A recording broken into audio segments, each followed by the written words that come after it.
दिल्ली तशद्दुद को लेकर Congress working committee की आज मीटिंग हुई। मीटिंग में कांग्रेस सदर सोनिया गांधी, जनरल सेक्रेटरी प्रियंका गांधी वाड्रा और साबिक वजीर आजम मनमोहन सिंह मौजूद रहे। मीटिंग में तशद्दुद के दौरान मरने वाले लोगों को खराज अकीदत पेश किया गया। मीटिंग में फैसला लिया गया है कि कांग्रेस लीडर और कारकुनान कांग्रेस हेडक्वार्टर से राष्ट्रपति भवन तक शांति मार्च निकालेंगे। कांग्रेस ने अपने तमाम अरकान पार्लियामेंट को कांग्रेस हेडक्वार्टर बुलाया है।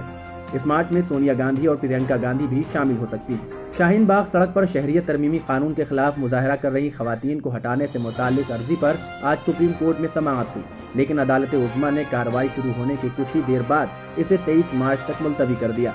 मीडिया ज़राए के मुताबिक अदालत ने कहा कि इस वक्त जैसे हालात हैं उसमें मुताल्लिका अर्जी पर समाअत करना मुमकिन नहीं है, इसलिए आइंदा समाअत 23 मार्च को होगी। शुमाली मशरक़ी दिल्ली के मुतासरा इलाकों में वज़ीर आला अरविंद केजरीवाल ने कर्फ्यू लगाने और फौज बुलाने का मुतालबा किया है। वज़ीर आला केजरीवाल ने ट्वीट करके कहा कि मैं पूरी तरह से लोगों के राब्ते में रहा हूँ, हालात फिक्र अंगेज हैं। पुलिस अपनी सभी कोशिशों के बावजूद हालात को काबू करने और एतमाद बढ़ाने में नाकाम है। बाकी मुतासरा इलाकों में फौरन कर्फ्यू लगाया जाए और फौज को तलब किया जाए। शुमाली मशरक़ी दिल्ली में 2 ग्रुपों में तसादुम के दौरान मारे गए कांस्टेबल के घर वाले राजस्थान के सीकर में धरने पर बैठ गए हैं। उनका मुतालबा है कि कांस्टेबल रतन लाल को शहीद का दर्जा दिया जाए।